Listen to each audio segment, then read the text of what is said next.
저는 그분이 구약에 보면은 이렇게 가끔 선지자 갑자기 갑툭튀 하는 경우 있죠. 아니면 천사 갑툭튀.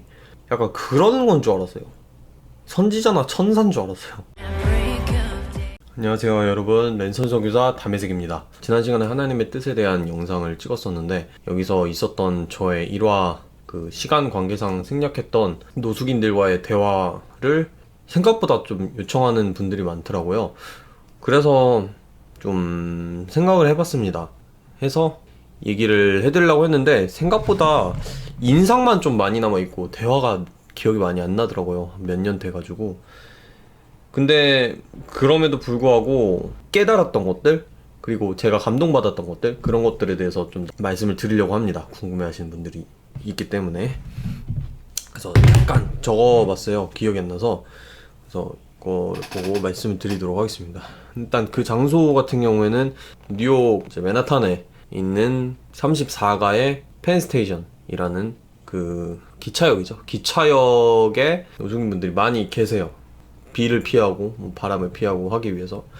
근데 거기 이제 많이 앉아 계시거나 뭐 누워 계시거나 하는데, 음식 파는 것도 많고 뭐 카페도 있고 이렇게 좀 있을 수 있는 공간들이 있거든요. 그래서 거기서 있으신 분들이 많습니다. 근데 거기서 잠을 청하는 거는 안 돼요. 잠들거나 하고 있는 분들을 보면은 경찰들이 와서 이제 나가라고 합니다. 그래서 좀 많이 괴롭겠다 싶은. 근데 약간 거기서 주무시는 것을 허용을 하면 아마 길거리에 모든 분들이 다 들어올까봐 제 생각에는 그렇게 하는 것 같아요. 이 내용을 잘 모르시는 분들은 그 지난 영상에 가셔서 한번 보시면 될 것 같습니다. 아무튼 그 성금요일날 제가 갔는데, 가서 한 7분 정도랑 대화를 나눴어요.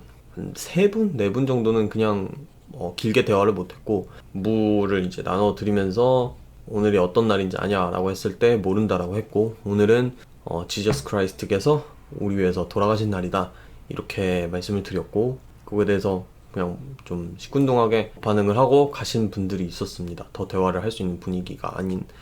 왜 그러냐면은 이제 그쪽에서 이제 사역을 하는 교회들이 굉장히 많이 있어요. 뉴욕 안에 이제 외국 교회도 있고 한국 교회도 있고 우리 교회도 거기 사역을 하시는데, 아마 뭐 사형리나 이런 거 하면서 되게 많이 얘기를 했을 거예요. 그거가 좀 지겨우신 분들이 계시는 것 같고, 그러다가 한 분이랑 만났는데, 이제 아저씨였는데 아마 다리가 다치신 분이었던 것 같은데, 그분께서 제가 물을 나눠드리고 이제 대화를 하는데 제가 물이 아니라 이제 커피를 드시고 싶다고 하셔서 이제 던킨도넛 커피를 사다가 드렸습니다. 사다 드리고 이제 커피 마시면서 전 한 거의 20분 정도를 인생 스토리를 말씀을 하셨는데, 사실 약간 약에 취하신 건지 발음이 알아듣기 힘들어가지고 무슨 내용인지는 잘 기억이 안 납니다. 그 중에 가족도 자신은 이제 포기했다 뭐 이런 내용도 있었던 것 같고, 아무튼 그 내용을 듣고 오늘 어떤 날인지 아시냐 이렇게 물어보면서 좀 예수님에 대한 얘기도 좀 전하고 했던 것 같은데, 좀 호의적으로 들으셨어요. 자기도 예전에 교회를 다녔고 또 교회에 대해 이제 자신의 철학이 있으시더라고요. 그래서 그거에 대해서 뭐 이렇게 얘기를 하는 거를 들었는데, 솔직히 말해서 잘 그게 기억이 안 납니다. 정확한 내용이. 저는 사실은 지금은 잘 못하는데 그 당시에 가끔 그렇게 숙인 분들과 뭐 나눠드리면서 복음을 전하거나 아니면 얘기를 들어드리거나 하면은, 저는 항상 좀 기복주의적인 접근, 이제 복음에 있어서 저는 그냥 그렇게 생각했어요. 이제 사람들에 따라서 좀 다르게 접근을 해야 된다.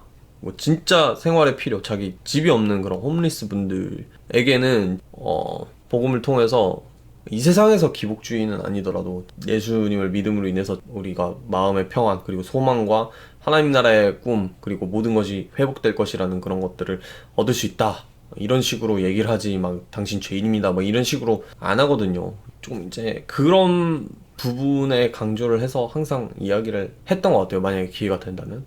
아무튼 그래서 그분한테도 그런 식으로 좀 말씀을 드렸었습니다.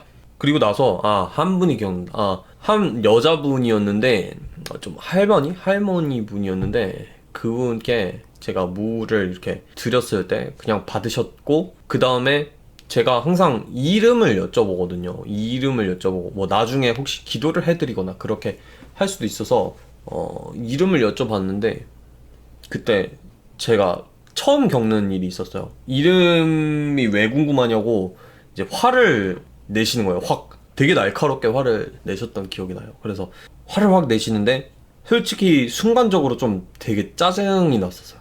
아니 내가 물 주고 내가 뭐 도와주겠다는데 지금, 그리고 내가 기도를 해주거나 뭐 그렇게 하고 싶어서 이름을 묻는 건데 왜 이렇게 짜증을 내지? 라고 그때 생각을 했었는데, 이거는 그날은 제가 못 깨달았고 나중에 가서 좀 깨달은 게 있습니다. 나중에 가서는 아, 내가 이분을 인격 대 인격으로 생각을 했으면, 그냥 길거리에 있는 다른 사람이었으면 이름을 그냥 물었을 때 그런 거 왜 묻냐고 할 수도 있는 거잖아요.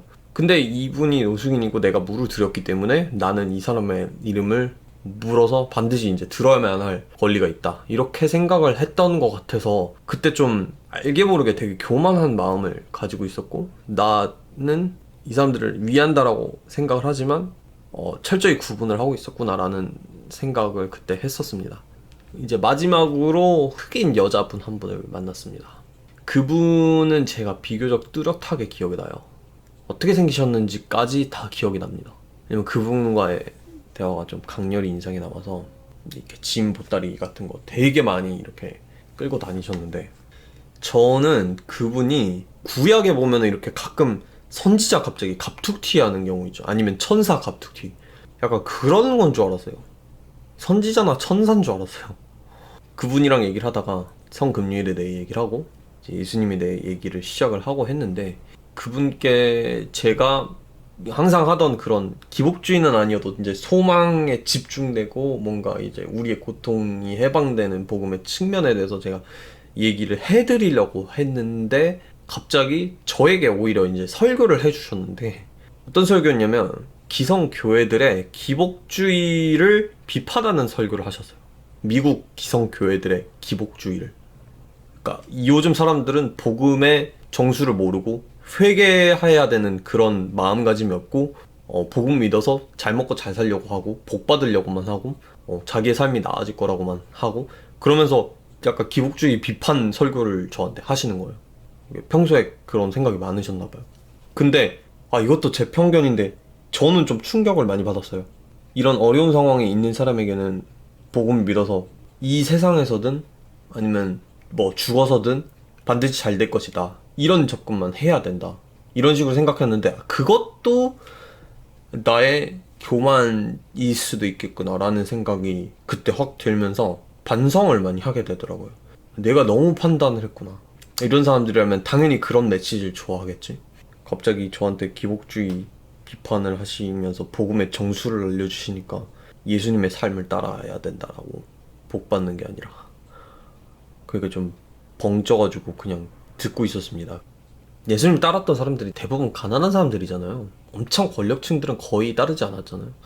근데 그 민중들에게 예수님이 하신 말씀이 그들이 나를 찾은 까닭은 떡을 먹고 배불렀기 때문이지 표적을 본 까닭이 아니다. 한마디로 걔들은 복음의 정수를 지금 오해하고 있고 잘 모르고 있다 라고 이렇게 비판을 하신단 말이에요.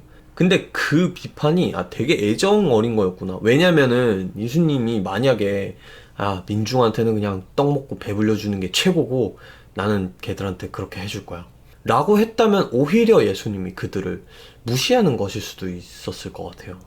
그런 생각이 드는 거예요. 예수님이 이들 또한 물론 이렇게 떡을 베풀어 주시기도 했지만 그게 복음의 전부라고 생각하는 거에 대해 마땅히 비판을 하시고 진짜 복음의 정수가 뭔지를 그들이 정말 아셨으면 하셨구나, 이런 생각을 그때 설교를 들으면서 했습니다. 그래서 저는 그분 얘기 한참 듣다가 이분한테는 제가 기도를 해달라고 했습니다. 딱 이렇게 오케이 이러더니 이제 기도를 해주시는데 저를 beautiful person이라고 말씀을 해주시더라고요. 여기 beautiful person이 있습니다. 이런 귀한 청년이 있습니다. 지금 세상 사람들이 다 뭐 복을 따라가는데 이 청년이 그래도 이런 하나님의 귀한 일을 합니다. 이런 식으로 되게 격려를 하시는 그런 기도를 해주시는 거예요. 근데 그때 그 beautiful person이라는 말이 지난 영상이랑 쭉 보셨으면 알겠지만 어떤 루트를 통해서 제가 거기까지 갔는지 아셨다면은 제가 어떻게 받아들여졌는지 좀 느낌이 오실 수도 있을 거예요. 저는 하나님이 진짜 뭐 칭의를 해주시는 줄 알았어요. 약간 떠밀리듯이 와가지고 여기 있는 제가 그 노숙인 여자분한테 뷰티풀 펄슨이라는 그런 올려드리는 기도를 받는 것, 칭의를 받는 느낌이었습니다. 의롭다 칭함을 기도해 주시는데 눈물이 나더라고요. 이제 기도를 받고 이제 감사하다고 말하고 거기를 떠나니까 이제 딱 우리 예배가 끝날 시간이 됐더라고요. 우리 교회에서 끝날 시간에 맞춰서 그때까지 해야겠다 이렇게 생각을 했었는데 딱 그때 끝나더라고요. 그래서 그날의 기억이 저한테는 진짜 좀 강렬하게 많이 남아 있습니다. 좀 기억에 많이 남아요. 그 여자분 선지자가 아니었을까? 그래서 요겁니다. 네, 길어서 생략했던 그 이야기 궁금하신 분들이 있어서 말씀을 드렸고요.